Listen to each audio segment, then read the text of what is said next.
do that and start that. So, Hannah, welcome to the show. Oh, thanks for having me. My absolute pleasure. Really looking forward to chatting about where you've been, what's happened, how that's changed, like your current level of performance and everything else. So, let's start with a very obvious question. What were you like as a kid? What were you like athletically as a kid? All right. As a kid, um, man, I wouldn't say that was the most athletic kid. Pretty much all of my life, I've just learned to just do my best and try hard. And Mhm. whether I was a year-round swimmer growing up for about 7 years, and through that, I mean, I was the shortest person on the team, and I would be in the final heat with girls about a foot and a half taller than me. So, in in that case, it was more of a I had the work ethic, but maybe not the genetics or talent. And so that kind of trickled into school sports. Playing like volleyball, basketball, tennis. I mean, you name it.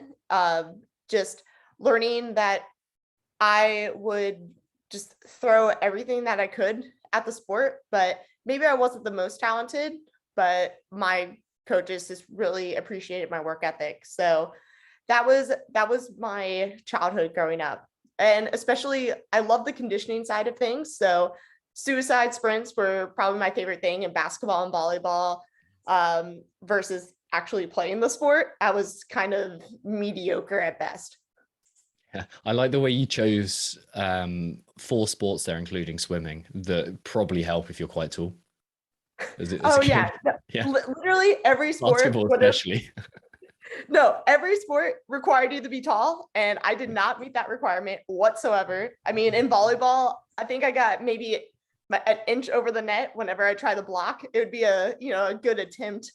Yeah. And then like basketball, I was a center at one point just because I was really aggressive on defense. But I mean, probably at that time I was probably 5 foot, so it's not like I'm blocking anybody. Yeah.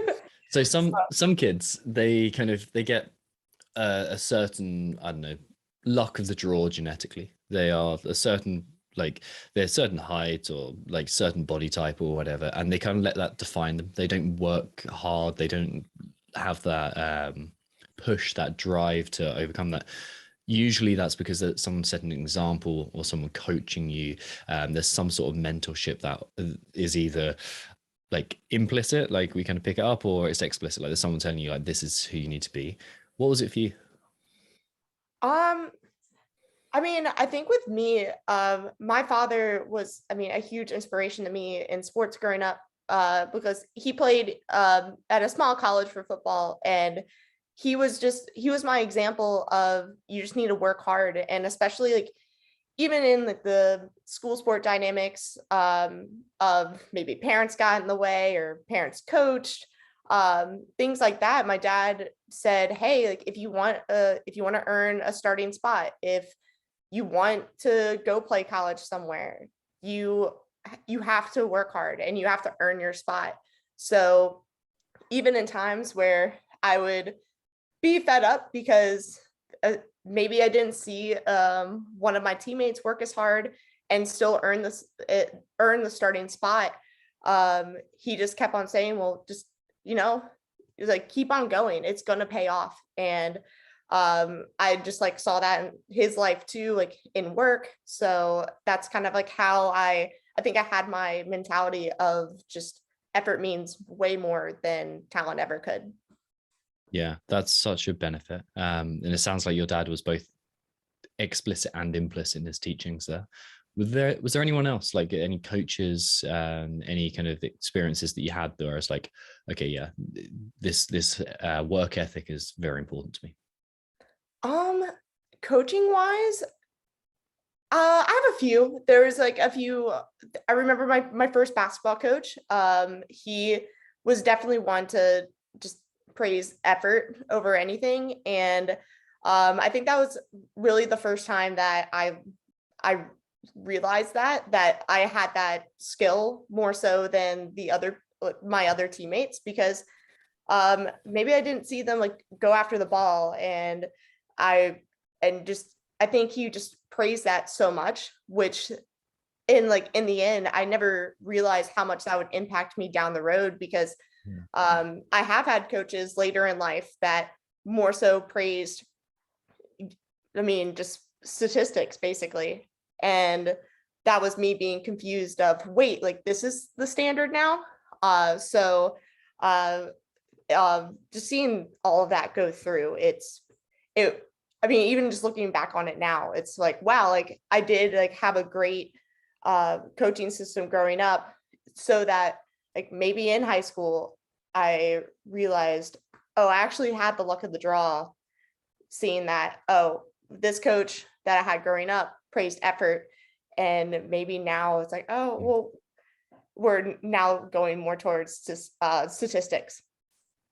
How do you find the balance of the right level of relying on effort? And the reason I'm asking that is particularly an interview we did with Bethany Shadburn, but I know it's a problem that so many athletes face, where it's like the mentality that we get into is like, I can outwork any problem.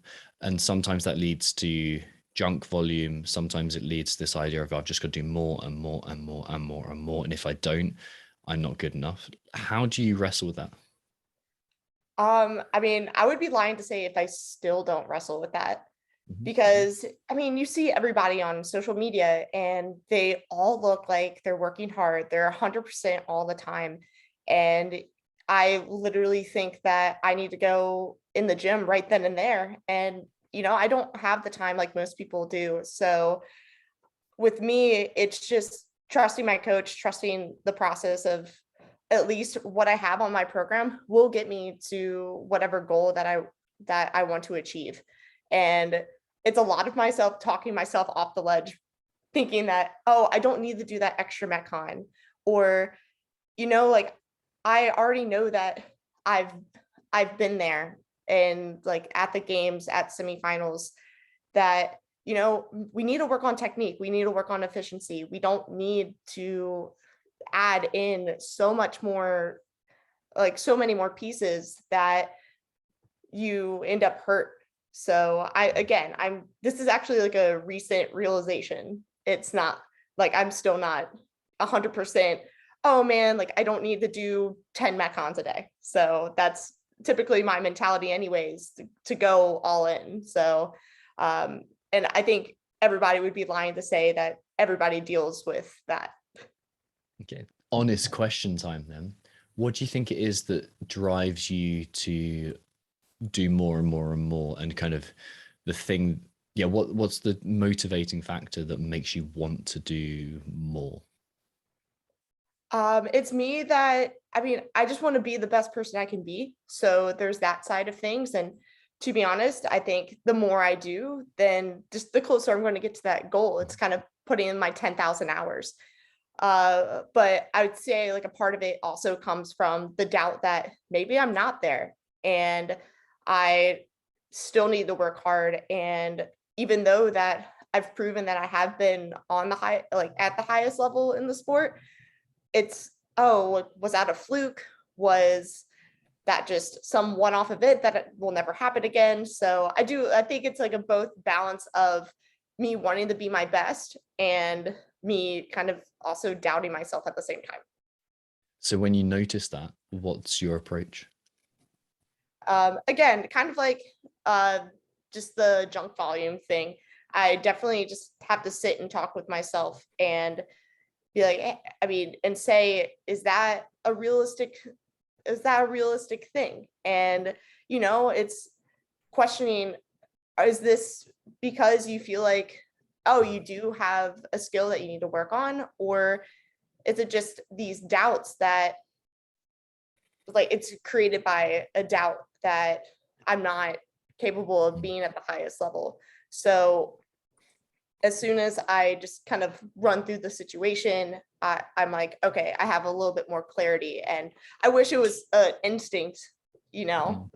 but it's either, most of the time it's me figuring out, I mean, where is that coming from on the inside? Is it because I don't feel good enough, or is it, it's an intrinsic motivator that like I do want to get better and I need to actually go do something.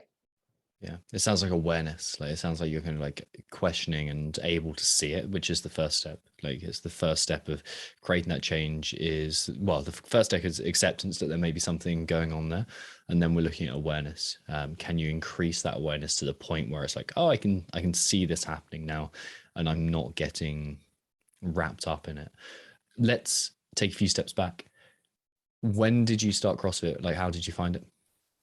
So I at least heard of CrossFit in 2013. It was right before my junior year of high school. And I was actually watching the CrossFit games with my dad, and he told me, hey, like our family friend does that. And I was like, no way, she does this. And the CrossFit games.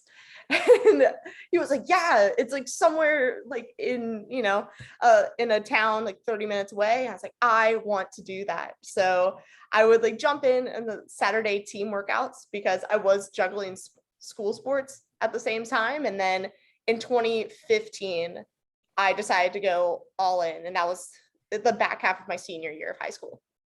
Yeah. And what happened over those kind of the next few years? How did your interest in CrossFit develop? So I started CrossFit full time in 2015 because I was training for the Naval Academy. So I I didn't know knew that. that, yeah, no, that was, it was my way of it's already helped military personnel. So I knew it was going to be exact fit for me. And through that time, like I was going through like some ups and downs of anorexia.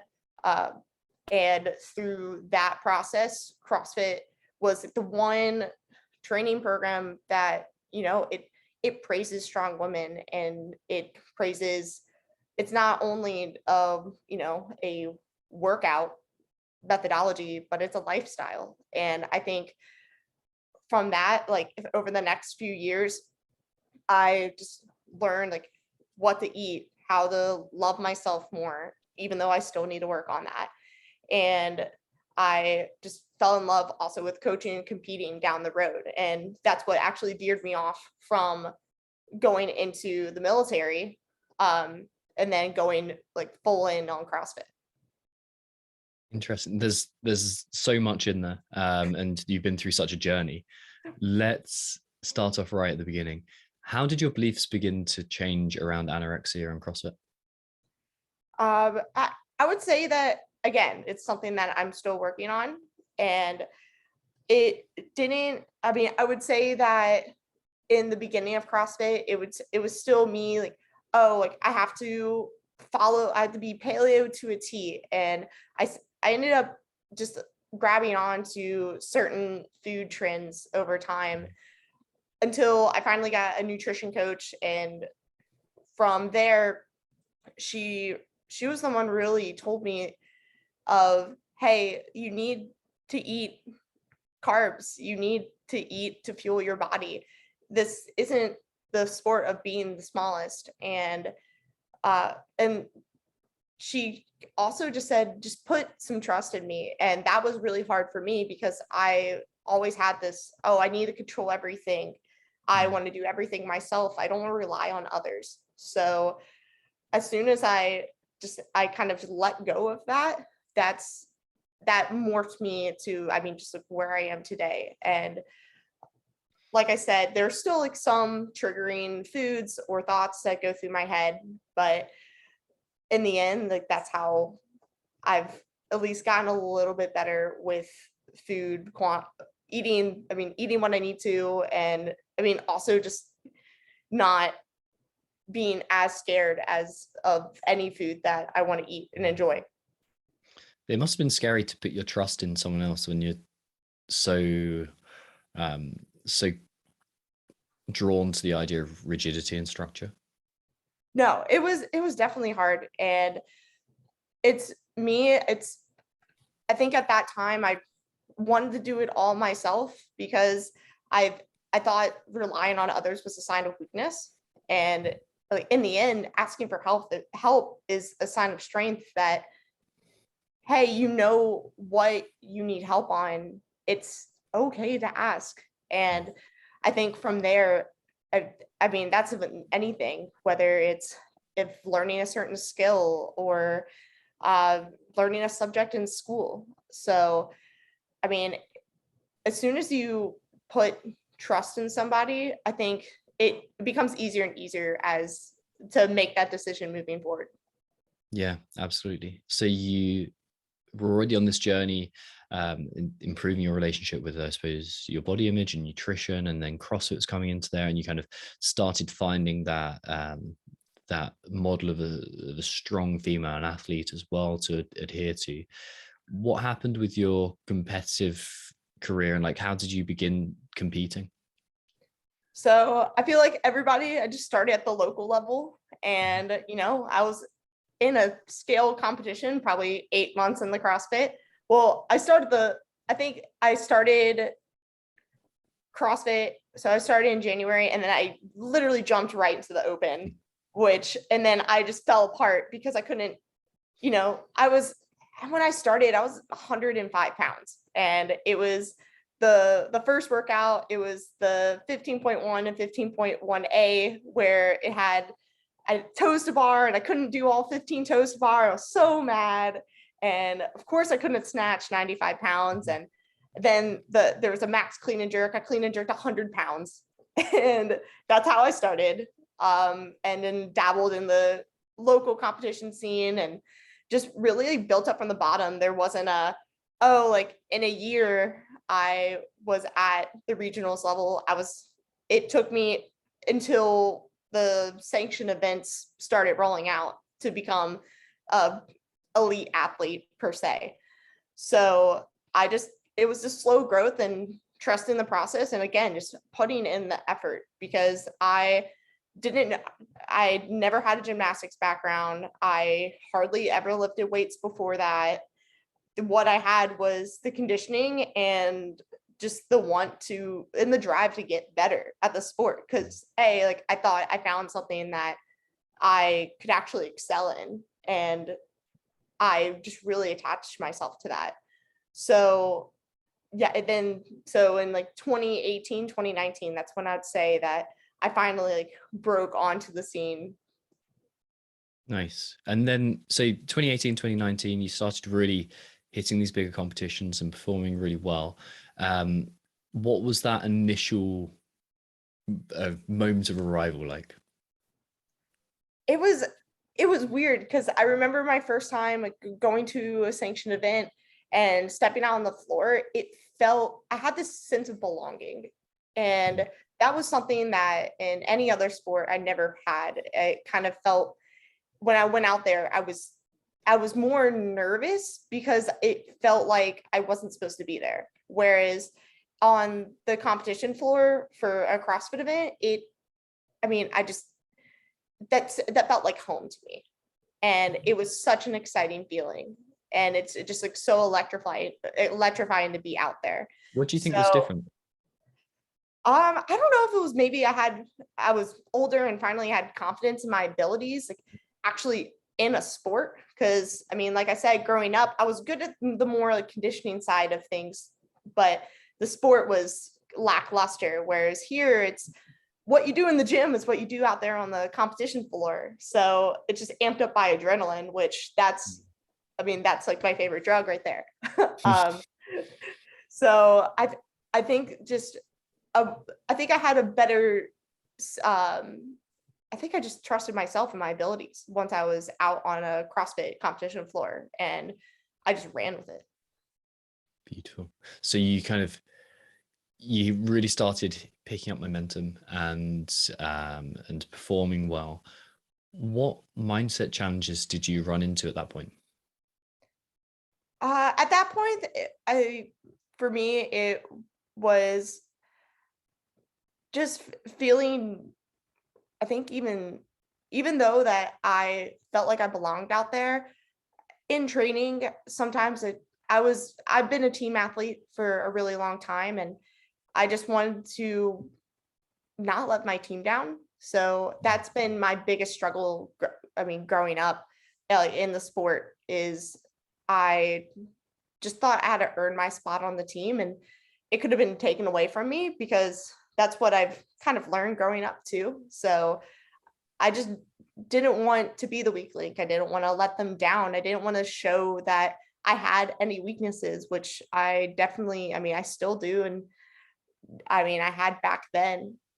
So I had to, I mean, I was, even through last year, I was dealing with, if I didn't have a good workout per se, I mean, I would storm off. And I actually never realized, I knew how much it affected me, and I knew it wasn't the best for me, but I never realized how much that affected my teammates. And I just brought the energy down in the room, and I didn't make it fun for them. So uh that was like, that's been a struggle pretty much like up until this year.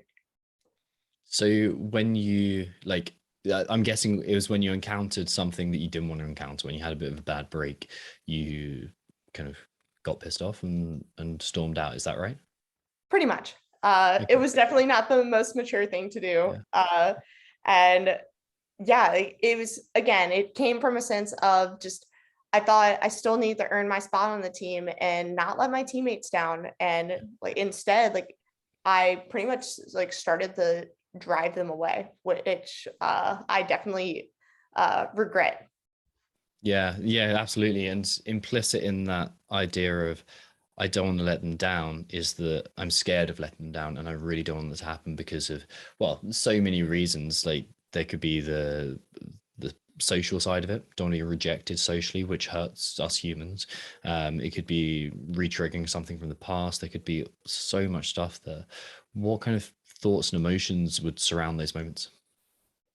I mean, I think you hit the nail on the head right there. Yeah, I didn't want to be rejected by them, because I mean, my teammates, they're people I looked up to in the sport for years, and I finally had the chance to go team with them, and it was like, don't blow it. That was, and instead of seeing what I could contribute to the team, it was me to be like, okay, you can't mess up, because you, I mean, you could just like easily be removed from the team, as Mm. much as it was easy to put you on. And just like having those feelings, I came from a sense of, yes, I enjoyed my time with my team and I like cherished every moment, but I also just lived in this fear of letting them down, and just, and not being able to like grow and connect with them, because they're just like too worried with my lack of performance. Mm. It's so interesting you say that because I don't think it really matters whether we are. It's heightened in team definitely, but if you're individual as well, there's still that there's still that thing of I don't want to let my coach down. I don't want to let the community down. I don't want to be rejected socially, and that weighs on the mind of so many athletes.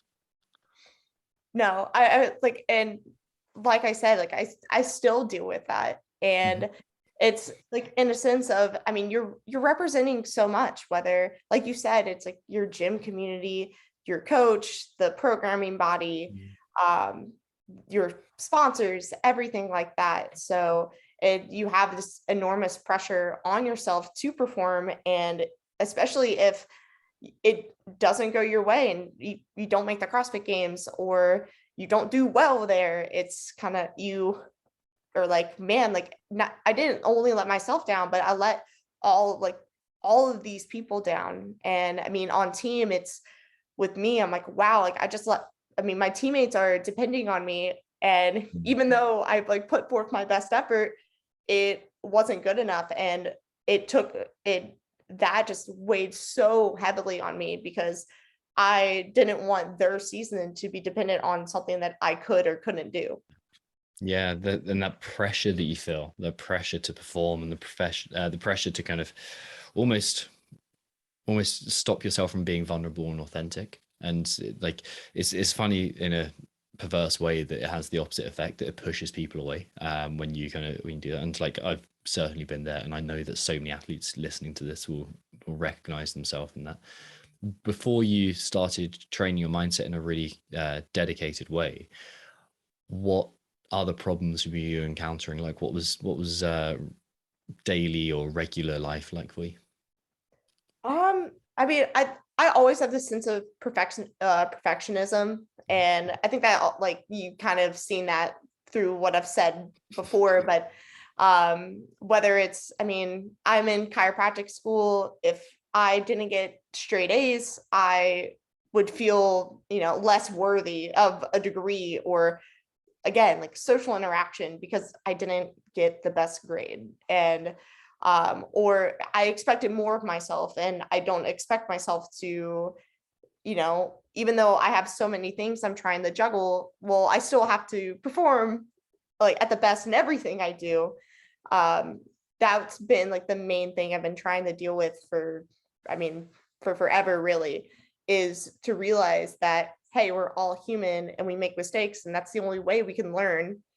And with that, I still like had this thing of, oh, if I make a mistake, it's just, again, I lose my like sense of worth in something, or I don't think that I'm going to achieve what I want to, because normally like a mistake would equal, oh, like you're off the team, you're benched, you're not smart, things like that.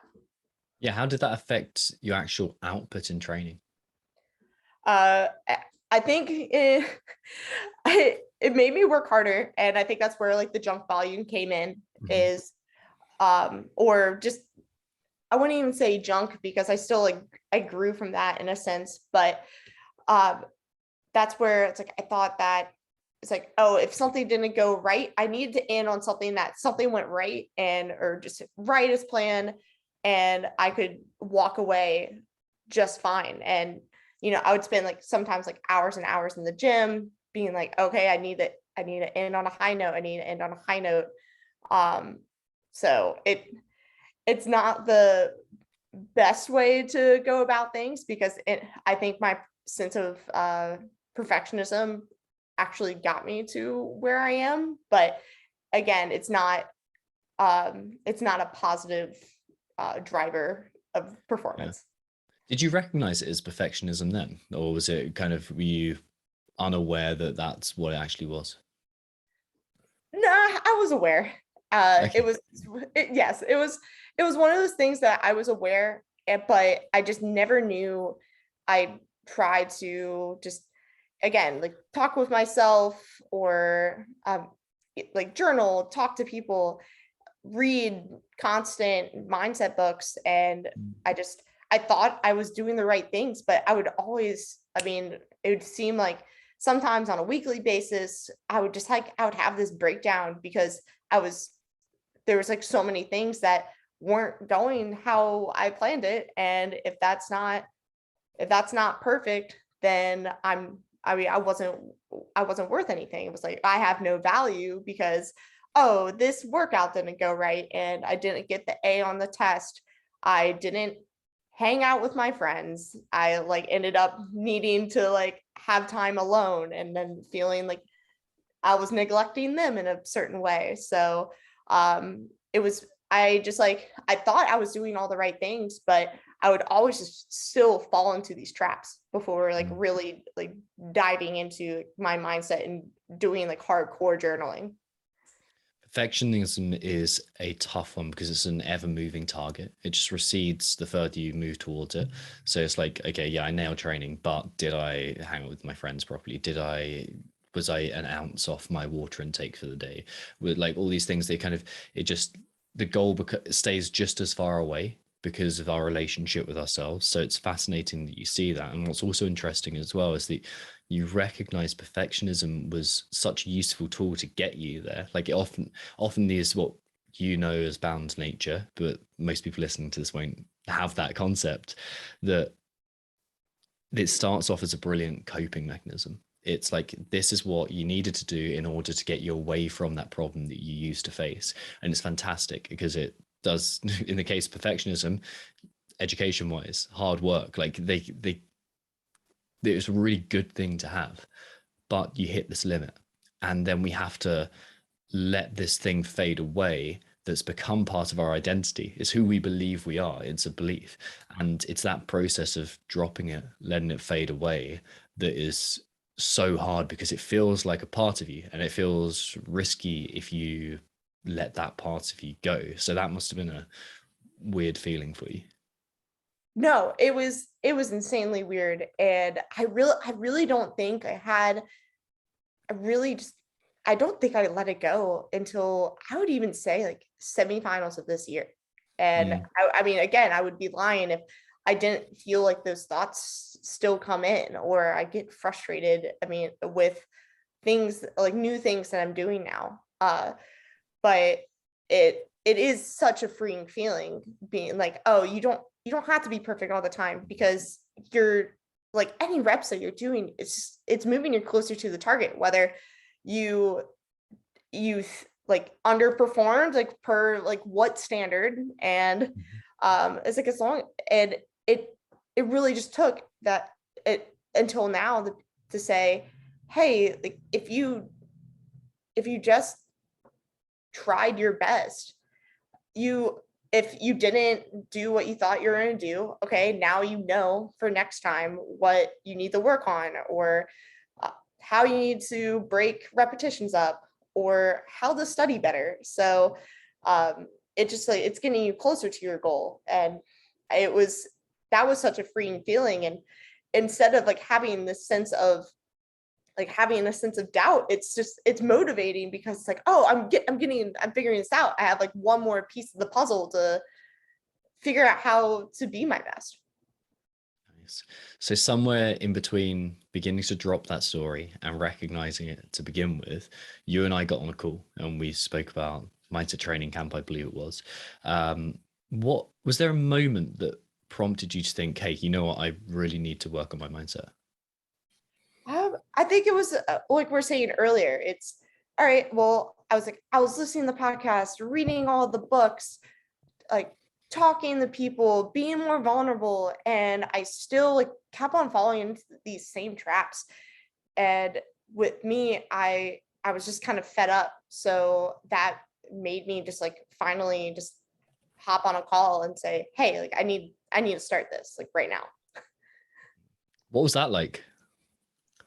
Again, I mean, it was scary, because I mean, I thought I was doing all the things myself. So it was one more avenue of saying, hey, like I have to put my trust into these other people to help me discover something that like I haven't discovered yet. So and it was I didn't know. There's a part of me being like, well, I've done everything. Like I don't know what else more I can do. So again, it was having to like put my trust in you guys that made like the world a difference. What did you realize? Because obviously you're doing loads of stuff, like you said, like reading books, listening to podcasts, kind of doing what is widely promoted as the right thing. What did you discover you were doing that wasn't quite right? And what did you need to change? I think it was, I mean, when like earlier I said the hardcore journaling, and I think like in the past I would write down more so just like I mean what we say like our wins, or I mean just like things I'm grateful for. And that's what I would pretty much write down. But what we did in camp, it was really just like trying to like find the root cause of pretty much just like any like, negative tendency that we had. And of course, like I was aware of my perfectionism, but really just seeing like where it all stemmed from. And even like my sense of like I had, even though I always preach effort and working hard over everything, like even like discovering that I had like some like negative story connected to that, and being able to write it out, see it, and then be and let it go was just that was a huge step for me. So I think it was diving deeper into just just some of the things that we do, and like slowly but surely, like kind of just like peeling a layer of the onion back, peeling another layer each and every day, that like really helped me out this season. Yeah, it's becoming intentional with journaling. Like so often we know that it's a good idea to grab a journal or have a conversation or to try meditation, but we don't know how to use the tool effectively. So being able to have the structure to say that this is exactly what I want you to get, and then I'm guessing coaching feedback as well, like you're able to see a little bit more clearly. When you started this process, what kind of changes did you begin to see? I mean, with me, and it was just I I was with me, my biggest thing was I used to tie effort with being a try hard. And even though I always just like went and hit the wall every single time, it was, man, like, what do people think of me? And do are people just making fun of me because I am working hard? Are they are they thinking of me negatively because I'm not this talented person that, after 1 or 2 years, I could almost make the CrossFit games. I definitely had a lot of those thoughts, and um just seeing like that mindset shift once I figured out the root cause of like those emotions being tied to just like something in my past that, like one person said a little bit weirdly, and it kind of just spiraled into years and years of this like doubting, like, or doubting that like hard work was, what got you there, or I was judged differently because of it. um like I made that mindset shift to really like understand that like I did believe in effort, but it didn't like it wasn't a negative thing anymore, in a sense. Like that was one big takeaway that I've taken thus far. That's like the one that really stands out to me. Beautiful. What kind of challenges did you face in the course? uh I would say that sometimes I think the hardest prompts to do were finding like wins in like the love category. So like Yeah. our relationship with ourself and others. I could probably write out, I mean, in the beginning, I could literally write out so many things about others, but I think there was like one day where I was like, okay, just write something about yourself. And man, it was like my mind went blank. It's like, oh Mm. no, like that was probably like one of the hardest things. And uh just I was like, okay, well, if anything in this category comes up, like bring it back to self-love and just explore that a little bit more, because apparently this is the area that you need to work on a little bit more. Yeah, it's like the equivalent is if a movement showed up that just absolutely floored you. Say you got to work out and it's like, oh, I could only do 3 wall balls and that just destroyed me. Then there's a chance we need to work on it, and it's an opportunity within that. But it's an interesting thing because you don't often think about your relationship finding self-love as one of those things that is so directly affects performance. But when we think about it, it's tied into our identity. And when we think about it in terms of, oh, am I being perceived as a tryhard? Do people are people judging me? If you have that foundation of self-love, self-trust, and essentially I am good enough regardless of what other people think, then you're more willing to push hard. You're more willing to maybe even back off of the volume if that's what you need. You're more willing to do what's right for you rather than relying and constantly second guessing what other people are thinking. No, like that's absolutely right. And I mean, even like through the program and even now, it's, I mean, just, yeah, like having the belief in yourself, like that's like that's like a huge takeaway from like working on just how I talk with myself and what I believe about myself is to be true.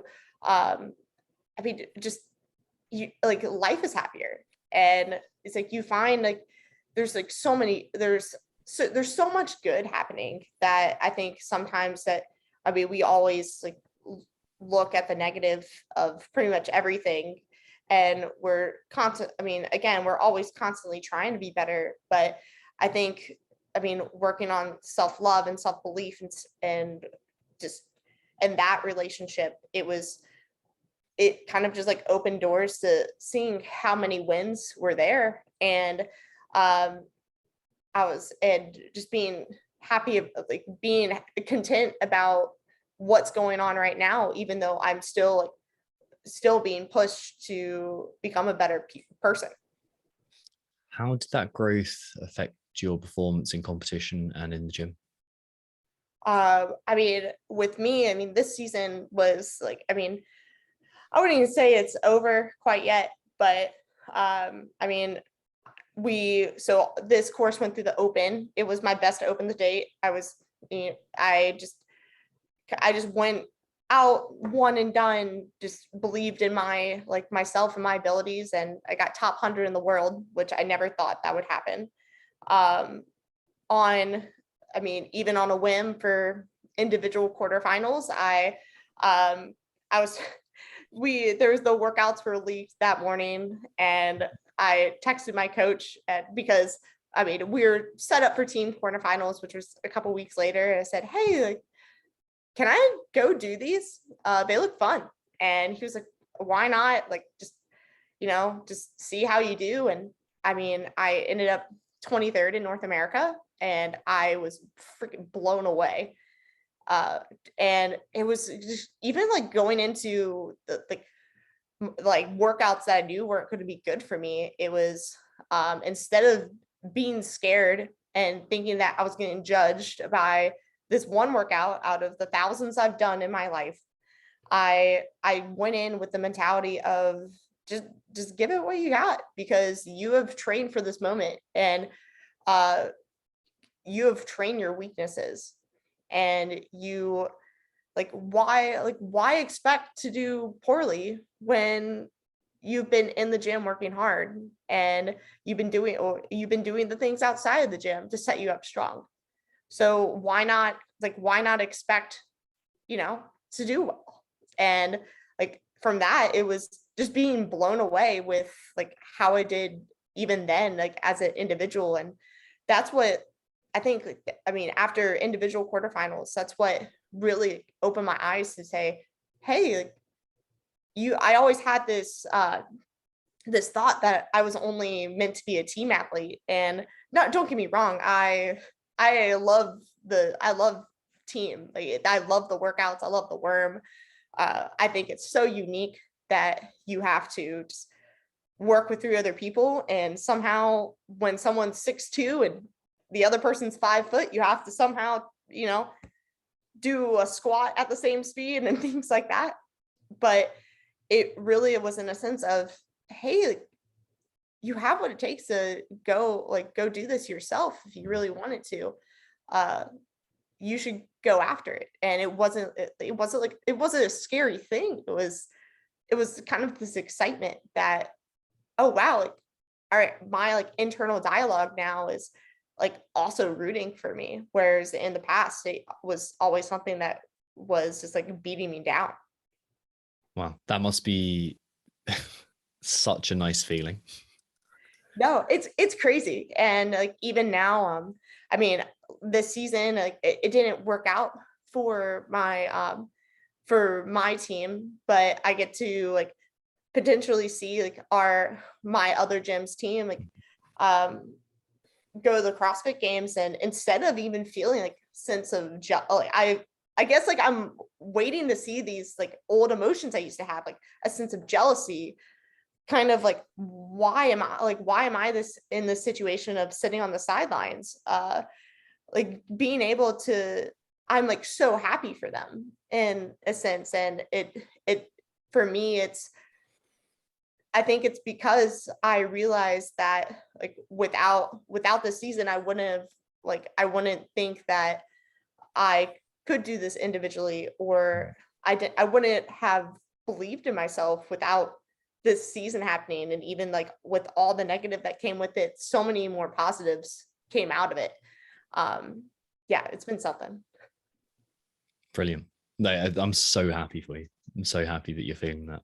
If you had to give one piece of advice that you learned from your time working with us to an athlete who was maybe in the same position that you were 6 months ago or a year ago, what would you say to that athlete?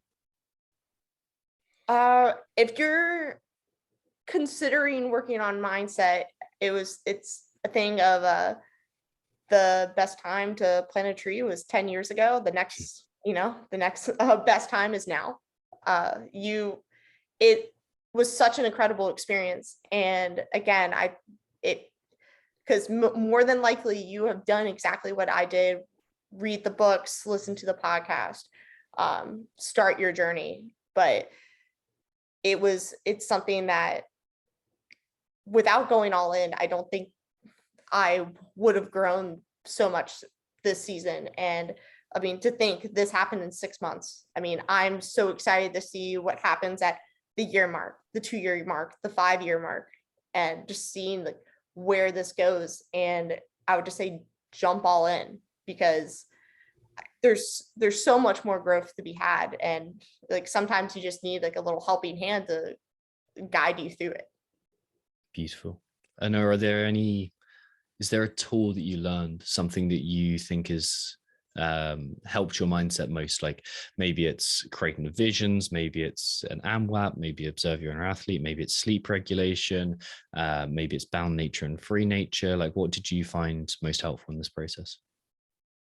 It was definitely the bound nature.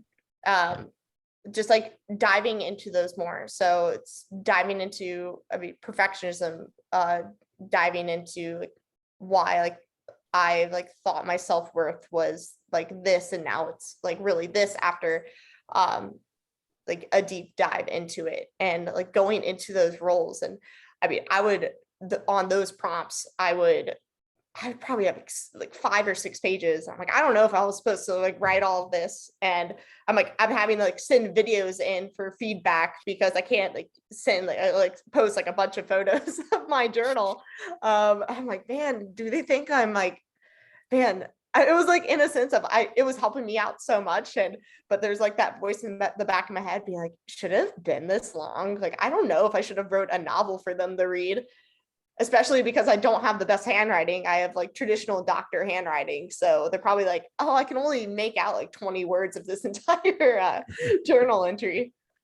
If there's one skill that we have picked up that is completely unintentional, it's being able to read anyone's handwriting. I reckon I could look at like somebody who's just learning to write and interpret everything perfectly now. Like it's incredible. No, but I think that's one of the reasons that you did so well, like because you went full in, like your ability to say, hey, you know what, like, yeah, sure, there's going to be some days where you don't have the time, or you have to skip out a prompt, or you aren't as diligent as you could be, but most of the time you just gave all the effort, and there were pages and pages, and we learned so much from being able to see what was happening with your work. And because there was like kind of so much data, essentially we could give you feedback. I suppose the parallel with Kyra is if you've only got one data point, it's very difficult to ascertain what the problem is. But if you go, okay, this and this and this and this and this, they all add up to build this whole picture, that's a lot easier. So yeah, like your work ethic and your willingness to go deep was definitely what set you up for success. No, and I appreciate it. That's like, I appreciate the kind words. And I mean, that's like also like, if someone is considering the program, definitely go all in. I mean, this is helping yourself. And I've already kind of like reached a sense of, if I'm not like, I love being vulnerable with people and like telling people my story, and like of all my shortcomings now. It's a lot easier to like actually get to the root cause when you're talking about like touchy subjects. But in a sense, like if like that's something that maybe like you'd are still uncomfortable with, at least like you're in your journal, you're in by yourself. And like with you guys is like having you guys' feedback and be like, hey, like what do you think about this stuff? And then I'd basically have a 4-page journal prompt for another 4-page journal prompt. It's like it's all helping you. And if like it was something that you shouldn't escape from yourself, like you're in this to grow and to figure out like why you're wired the way you're wired. So if you're holding back, it's like you're still going to get far, don't get me wrong, but it's just in a sense of, oh, just like toe the line, like take another step, talk about the touchy things. It's like that's where the work is made, is when you like go into that like uncharted territory. Perfect. I think that is a lovely place to wrap up here. Before we do so, let me ask you a couple of questions that I ask everyone. All right. Firstly, what books have you gifted most to other people? Gifted. Um, let's see. So probably, well, I don't gift. I more so just maybe like send Amazon links. And I'm like, because I'm a broke college Perfect. kid. So I mean, Atomic Habits by James Clear is probably like one of my like go-to book recommendations. As well as The Subtle Art of Not Giving a Fuck. Like those are by Mark Manson. Those two are probably like the two books I recommend to all people. Perfect. What was your greatest sporting or athletic achievement? Hmm. Okay, there's a part of me that wants to say the 2021 CrossFit Games, because that was like, in a sense, I mean, that was like my crowning achievement. But man, to be honest, my like, I feel like my greatest sporting achievement right now is, I mean, it might just be because it recency bias, but semifinals of this year, I felt like I had so much growth as a leader and as a competitor on my team, as well as just, even though like, again, we didn't make the CrossFit Games, like in a sense, seeing us come together as a team during like the hard moments and also the good moments was something that like I didn't realize like, how much I would cherish in even comparison to the last year of making the CrossFit Games. Beautiful. And then finally, what does mindset mean to you? Tough one to finish with. I know, man. I mean, to me, I mean, I feel like mindset is just, that's pretty much the gateway of unlocking your true potential. And if you can wrap your head around just like what makes you work and what you need to work on and things like that, like there's no stopping you. Perfect. We got the quote for the show. Mindset's the gateway to unlocking your full potential. Love that. Thank you so much for joining us. Where can people follow you on Instagram? So my handle is at Go So Hardy on Instagram. Yeah, so that's pretty much the only social media I'm active on. So unless you want to find me on LinkedIn or something like that. Awesome. Hannah, thank you so much for joining me. Oh, thanks, Tom. Thanks for having me.